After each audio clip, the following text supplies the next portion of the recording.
Well, hello there all you magnificent people, and welcome back to another episode of An Ecologist Plays, where we talk about nature while playing games. My name is Will, I'm an ecologist by training, which means I need to know a lot about all kinds of random stuff. So let's jump right into today's mission, which is the second beach one, Queen of the Hill. The Formica rufa colony is in for a difficult time, so let's do that one. And of course we are going to be playing it on medium difficulty, challenge mode, on.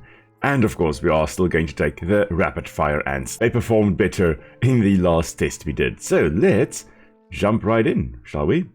Alright, and here we are. Let's first start by excavating a few stuff. A number of small Formica rufa and Fusca colonies have established themselves on this beach. Those nearest to the water's edge have enjoyed the first pick of the washed up seafood for the past few days. However, as the sun and moon near alignment and the first spring tide of the month approaches, high tide draws nearer to these intrepid ants. Seemingly aware of their circumstances, these colonies are preparing to relocate to higher ground. There is only one way up the bank, and the route is currently occupied by a small rufa colony. These defenders will have to hold their ground against the oncoming siege. It will be 3 days before the high tide washes away the competition. If the colony survives, it will inherit the beach. But this won't be an easy fight. Alrighty. So, there we go. We are going to have to try to survive as the other ants are increasingly in danger of being flooded. Unfortunately for this colony, the Queen's choice of home could not have been worse. This stretch of beach is peppered with burrowed tiger beetle larvae. They lie, jaws primed, with only their armored heads visible from the sand. Anything that stumbles into their pit is speared and dragged below. Alright, so we already had a difficult time with them in the previous mission. Let's see how it goes this time around, shall we? Now, I have already excavated a chamber here. We're going to start, I guess, with some soldiers. But the main focus now should be on getting a lot of workers. So let's start by excavating a chamber over here. This is going to have 18 workers, I guess. Although the nests nearer the water have better access to the food washed up by the sea, this rufa colony need not starve. The plant life growing nearby is home to herds of grey aphids. As they feed on plant sap, these tiny insects excrete droplets of honeydew, which the wood ants find irresistible. They need only protect the aphids from danger to receive a constant supply of sugary liquid. Alrighty. Doing so is not always simple, however. Hungry ladybird beetles know exactly where the aphids like to graze. They can strip an unguarded stem bare in a mere matter of minutes. The ants will need to keep a close watch over their flock. Okay, so that's going to be our main food source. Let's actually first get everything at the top here, and then we'll head out. Get a large enough army going, and then we'll head to the surface. So we are going to have a constant supply of food on the surface, but it is going to be relatively small things, like a little bit of honeydew here and there, so we have to defend it against everything around us. In theory, also against other ants, which may also want to either take out our aphids and eat them, or actually take them for themselves if they are also herders like we are. Okay, I think that's everyone, so let's head to the surface. Alright, so here we are. We've got our nest right over here. Oh, we've got a tiger beetle larva right over there. That's a nuisance one. There's also one right over there, which is also a bit of a problem. Let's actually just go for the food right at the bottom here. And first grab a bunch of food here, get a bunch of soldiers, park them right on top there, and then get to work. You see, there we have lost a worker. Guys, don't fight. Just run for the food and run back. That's what we're here for now. That one is... Oh, there's another one over there as well. Oh dear, we've got two. Okay, so we are going to have to take them out. That's alright. We're initially just grabbing a lot of food. Just accepting our losses here for a bit. Yeah, so unfortunately we are going to lose a few here, but the idea is that we are going to just quickly build up our numbers enough to actually be able to take them on. As soon as we have this entire chamber full, we will be able to take them out. Of course, the music is just so amazing. It really builds the atmosphere here as we are trying to survive. Of course, if you want to learn more about the tiger beetle larvae that we have got here, you can check that out in the previous video that we also had, where I delved a little bit more in depth into the tiger beetle larva ecology. Alright, so it seems that group has been harvested completely. Let's actually just grab all the food on this side.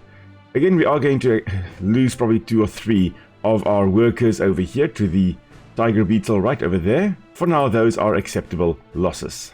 A party of Formica Fusca black ants are heading inland.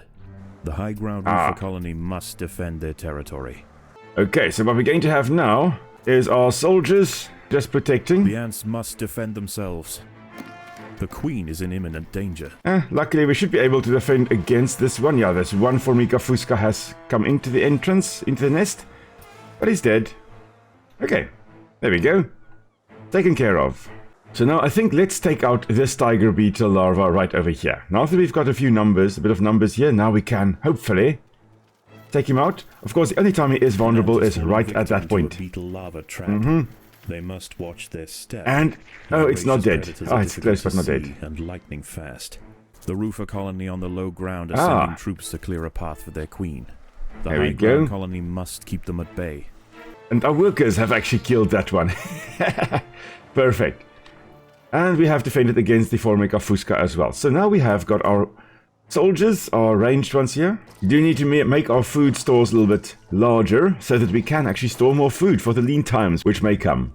Alright, but now we do have quite enough workers and soldiers just to protect this area. Now we need to focus on getting enough workers and soldiers to service this area. Their siege for now.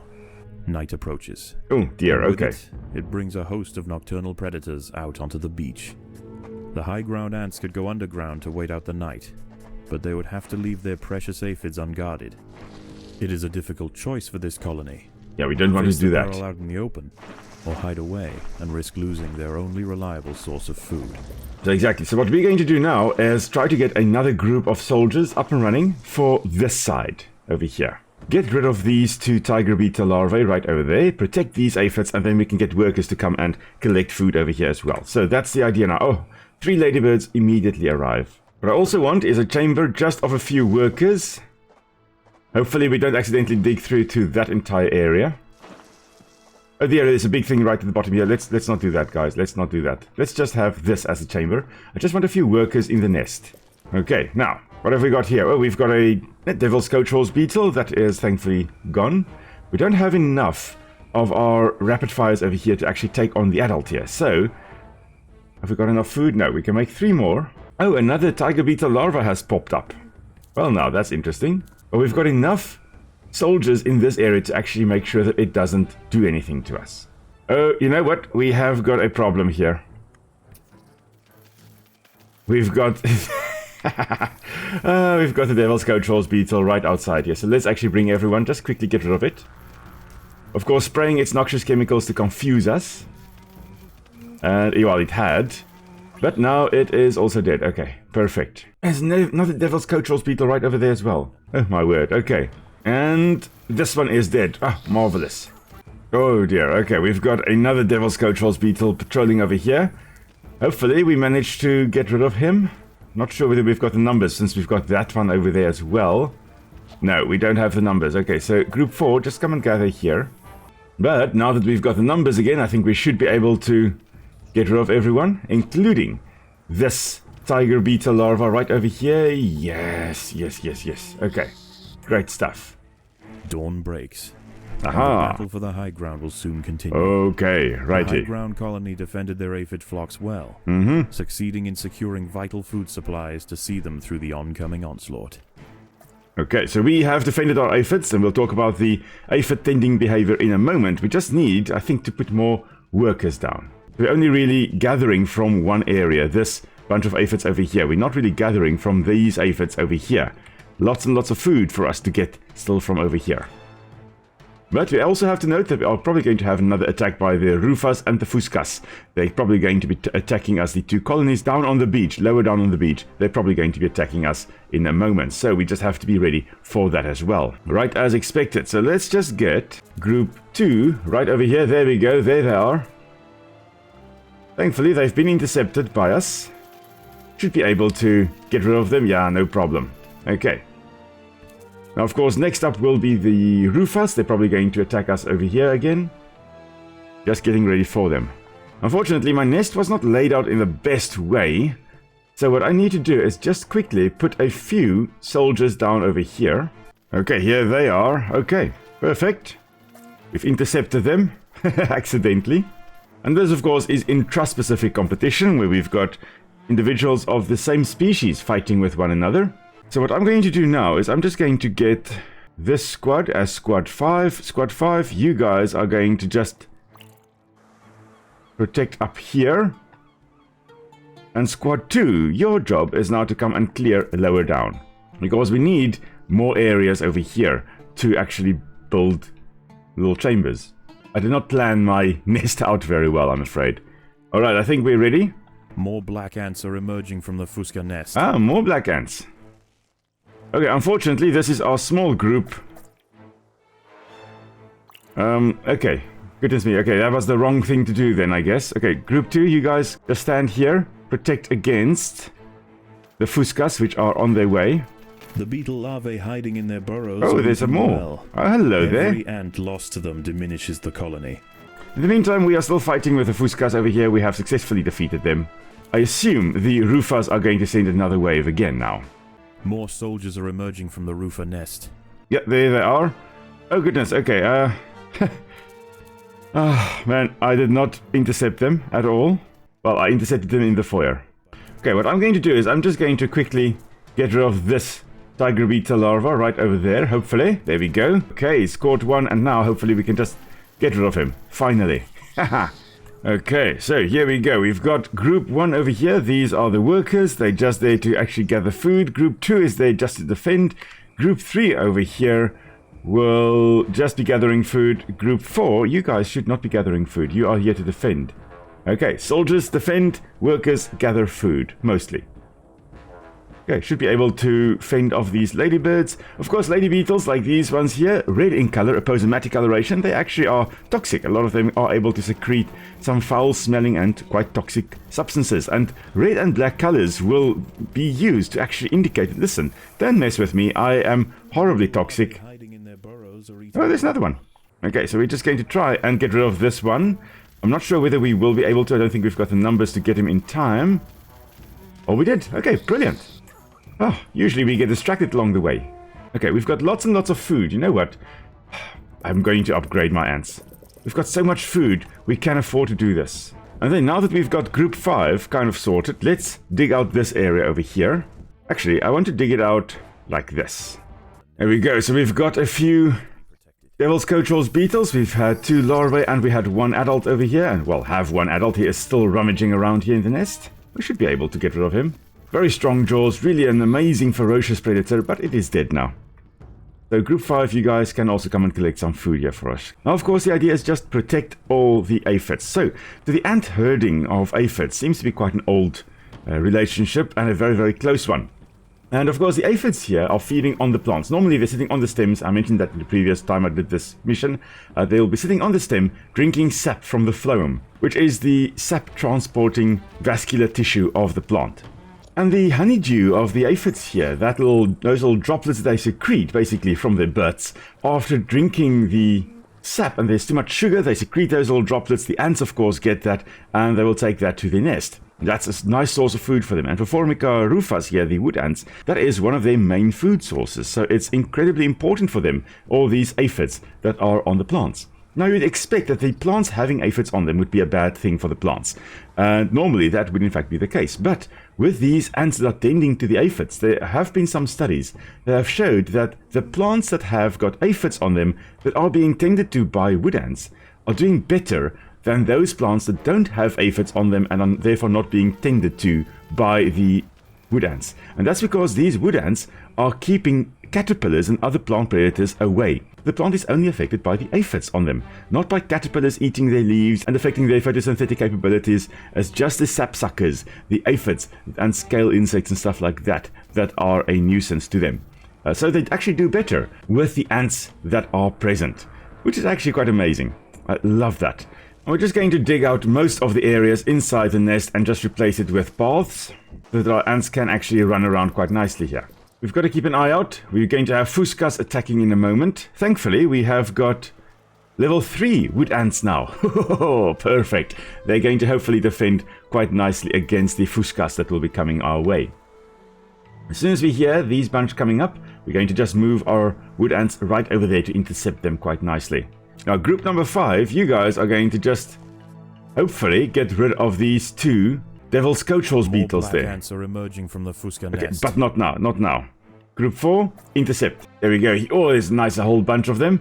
Mostly level 1s. There are 2 level 2s there as well. I don't think they're going to be any match for our level 2s and 3s. Yeah, there we go. Nice defense, guys. Well, ladies, actually. Very nice defense, ladies. I think what we'll do is we'll move our Rufus over here as well to more easily intercept the other Rufus that will be coming up here in a moment. And now, Group 5, I think. Let's just upgrade you a bit, shall we? So that you are as strong as you can be. And then we'll dig out this section over here. There we go. 2 Devil's Coach Horse Beetles. Ochipus olens. The stinking ones. Olens, as I've mentioned previously, referring to stinking. Okay, there we go. The Rufus are coming up. And well, they are seeing their gasters.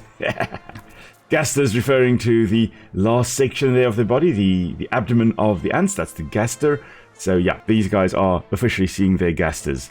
And our wood ants have actually opened up a nice chamber here. Lots and lots of sandhopper-like crustaceans over here. Nice extra food for us.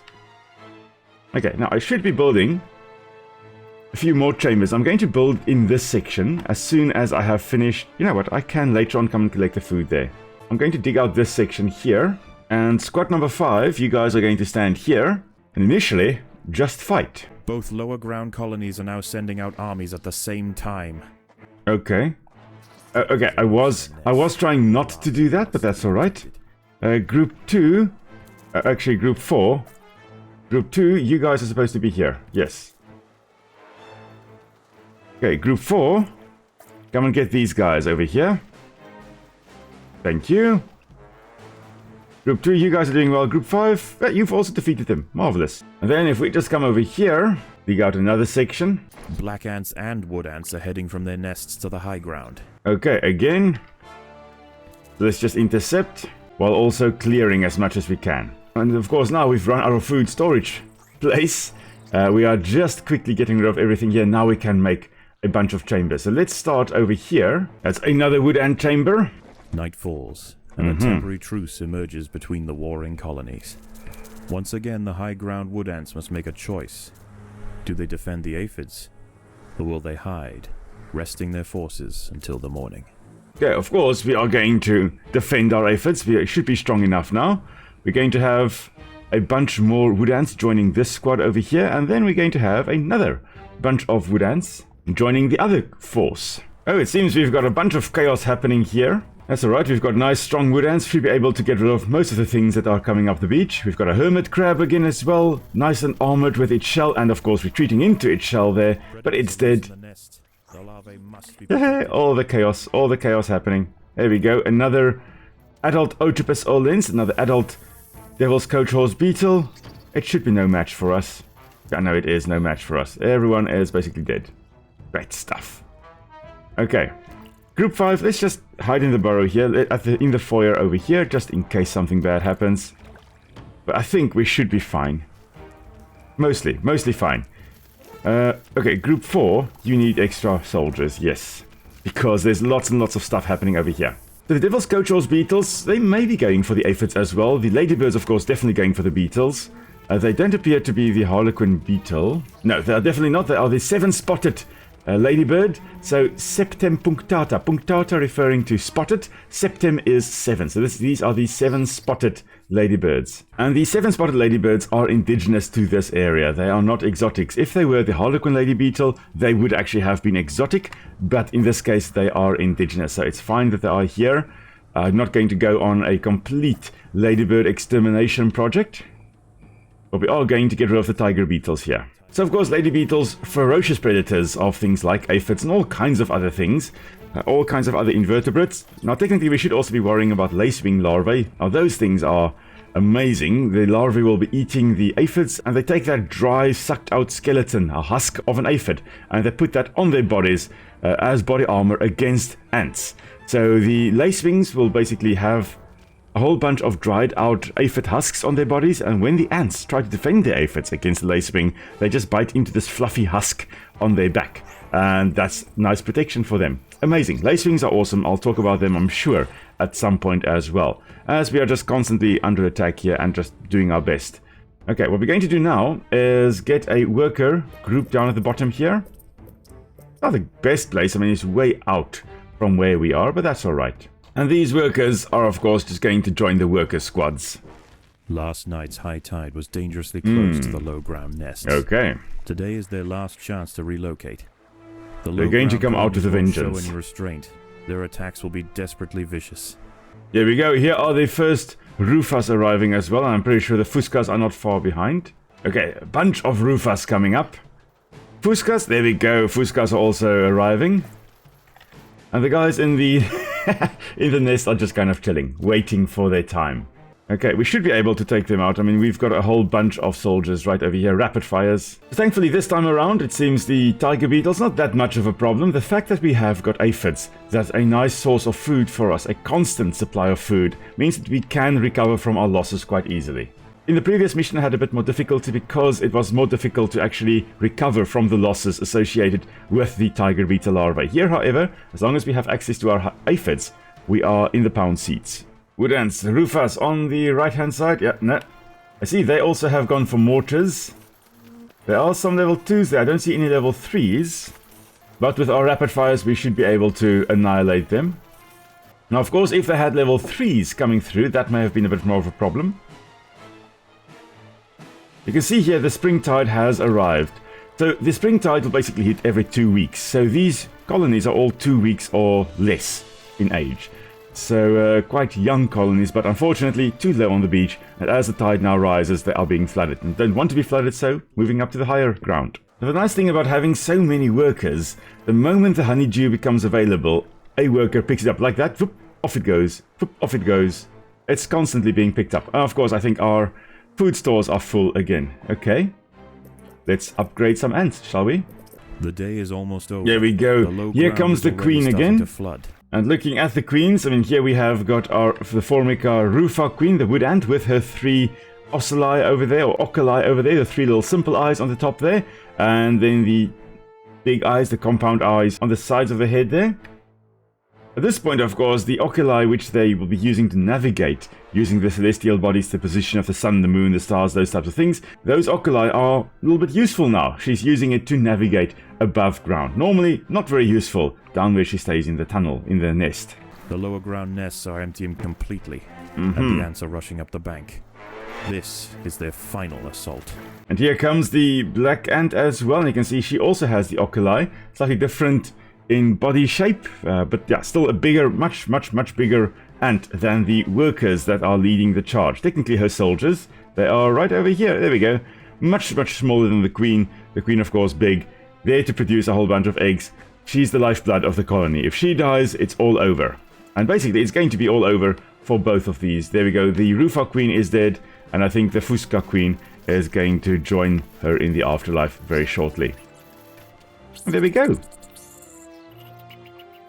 That went much more easily than I anticipated. Of course, it is just medium difficulty, but nonetheless, I am feeling quite happy. Alrighty, we've survived. Of course, we are higher than the spring high tide can come, so thankfully we are set to survive. And I think whatever is thrown our way, our colony will be able to resist it. Yeah, there we go. The spring high tide has risen. It has hit the highest point. And yeah, this will happen twice a month when it's a new moon and a full moon. That's when you would expect to find the spring high tides. In between, you'll just have normal tides. And here we go. The wood ants upon the hill have finally defeated their would-be successors. Tomorrow their empire will expand to the undefended intertidal flats below, commanding both the aphid farms and the bounty of the sea. This colony will rise to become an undeniable power in the undergrowth.